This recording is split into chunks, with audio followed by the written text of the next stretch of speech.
The weekly message of the United Church of Christ of Hummelstown, Pennsylvania, a podcast version of our worship service. To learn more and listen to the rest of the worship, check us out online at hummelstownucc.org. We have come far with this story of the battling twins and the brothers of Esau and Jacob. A few weeks ago, we listened as their birth and tragic rivalry was prophesied, and as Jacob manipulated Esau out of his birthright and the blessing of his father, and his fleeing to another land to stay away from his brother's understandable anger. Then Jacob became the manipulated one around as he found family with his mother's brother, gained wives and servants and riches and children, lots of children. So then it becomes time to head home. And here he stands balking at this transition point to home, sending his everything away and finding himself in a place set apart. A place of encounter with all that is inside and around him. He is surely deeply troubled. His past is catching up with him, and he wrestles with anxiety and uncertainty, mentally as well as physically. It's a change he is undergoing. From the blessing grabber, the supplanter, the manipulator of the family, to an honest brother, hoping that he can do enough to apologize to his sibling. He is there to make amends. But first, he has to deal with this encounter ahead of him. And when we are in those places of discomfort, sometimes all we too can do is hang on. Sometimes we have to take stock of the experience of discomfort and name it so that we can understand how we are changed and what we are meant to do with this new identity of self. When we are in moments of change, will we let go of who we are at our core? Will we hang on to who and what we are? Will we let the experience change us? Jacob hung on, and as a result, he does not walk away unchanged. He comes out with a new name and a limp into the future, scarred by the struggle.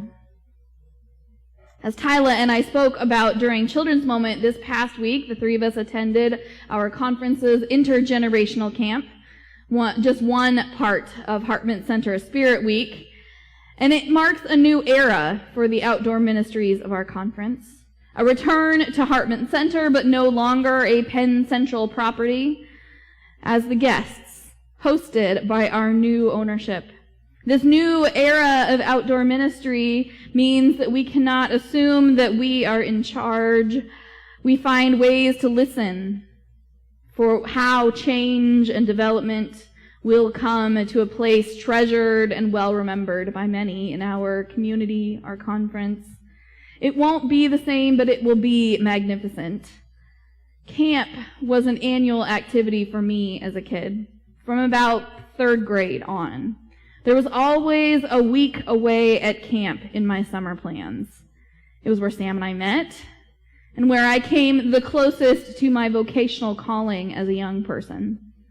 There are memories I will always carry with me, and though they were not made at Hartman Center, they will be a part of what I feel and I hear when anyone says camp. Camp to me means using embroidery floss to make bracelets, countless bracelets. Kyle's even sporting a couple new ones today. We already put one into the mail for someone we couldn't finish before camp ended. And French braiding hair. As a counselor in training, probably a junior in high school, my cabin of fifth grade girls all decided they wanted to braid their hair before breakfast. But my co-counselor couldn't braid at all. So it was up to me to get every single girl as soon as they woke up to wet their hair, sit down in front of me, get braided, and I did it. We walked into breakfast, 12 girls grinning from ear to ear. And it might not have been a limp that I walked away from that experience with, but it certainly was a set of rather cramped up pointer fingers.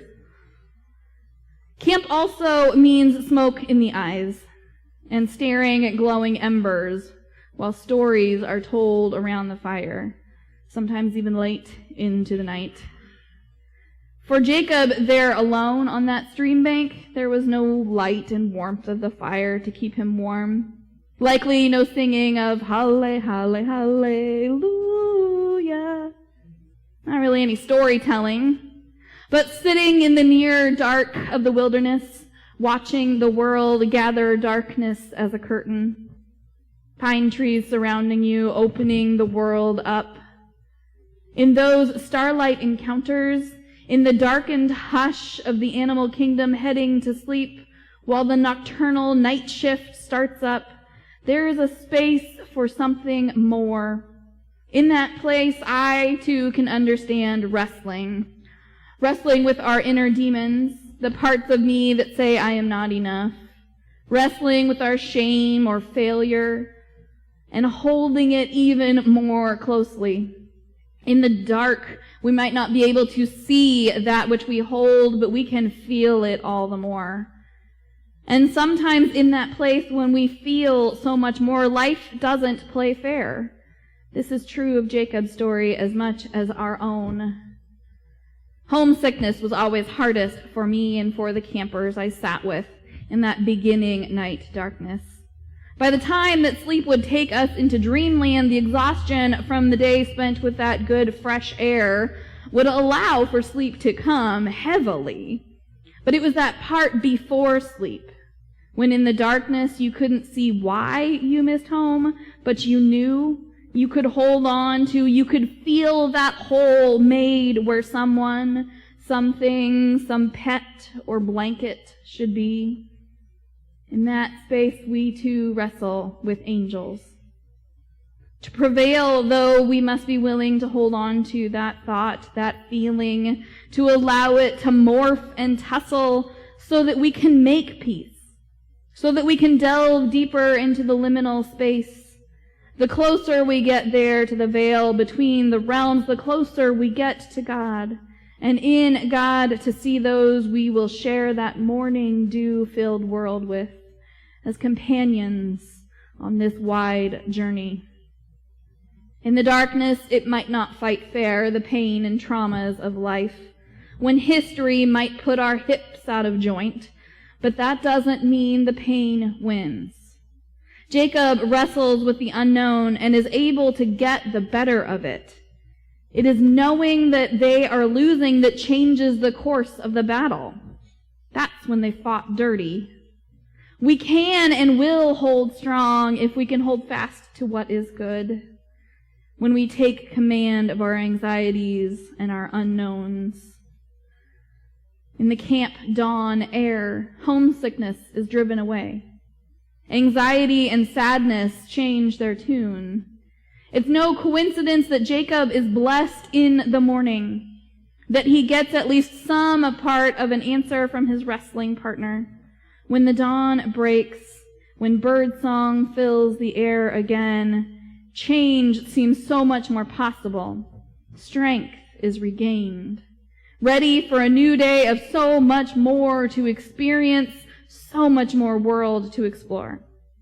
And into that morning light, Jacob is also marked by change. With this name changed, with this renewal of covenant. And for the early Jewish communities who would have told this story to each other, an ancestor with a purpose. You will be called Israel, for you have struggled and prevailed. You have struggled and prevailed. That is the name to be proud of. At camp this week, there was no official name changes, but I do recall several camps over my life where the tradition of choosing a name marked that whole self-renewal and commitment needed to fully engage in that experience. When I was in high school, I counseled for an elementary outdoor school and named myself Phrase, F-R-A-I-Z-E. So it was like the French word for strawberry, which I took as a second language, but not that. Because I needed to be slightly off. I'm sure you all figured that one out by now. When Sam counseled at a YMCA overnight camp, she was Skittles, colorful like the rainbow. The change of name allows us to be new people in a new place. And maybe the same is true for Jacob on that morning with his hip out of joint, bleary-eyed from the lack of sleep, with no more answers about what will happen when he meets his brother, and yet he is changed. The text doesn't claim his name change, though, until it moves on to the story of his youngest son. In this moment, when he is both Jacob of old and Israel yet to be claimed, he is quite literally in a moment of transition. In the experiences of another place that camp can bring, in the story of middle of the night wrestling with anxiety, the transitions of life become clear and present. What we know is that we will never walk away unchanged. The reason that camp is so special to me, the great excitement I feel introducing another generation to its specialness, is that in that space, I can grasp very firmly a connection to the earth on which I live, the community of humans, animals, plant life that sustains my daily striving, the cycles of my own existence. And in that space of connection, in that closeness to each other, the set apartness of ministry outdoors, God is so much closer for me. Prayer comes more easily. Faith renews with the cycle of day. I can see wrestling with God and angels as a lived experience because I can feel that Spirit wrapping me up like a warm blanket in these places.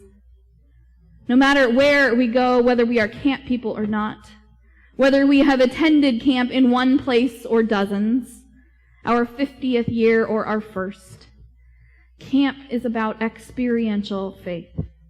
A faith centered in nature, but intimately connected to human bonds, to a faith story older than any building, a people of change, who through the years continue to change, to grow, to find new expressions of faith as a means of understanding life's struggle and the frustration of being human.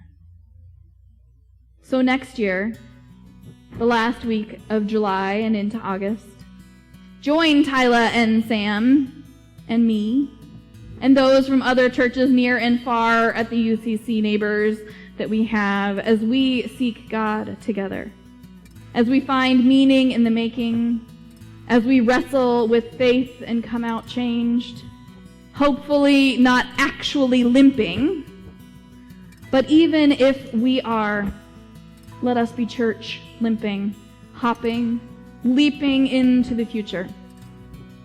Jacob's story reminds us that life will not happen without struggle, but that genuine change is possible.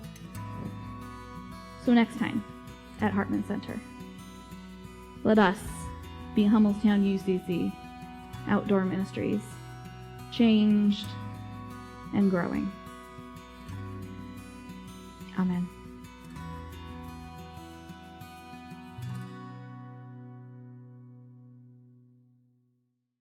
This has been the weekly worship from the United Church of Christ of Hummelstown. No matter who you are, or where you are, on life's journey, you are welcome here. Join us online or in person, at 104 East Main Street in Hummelstown, Sundays at 10:30 a.m. Thank you for listening today. We look forward to your fellowship.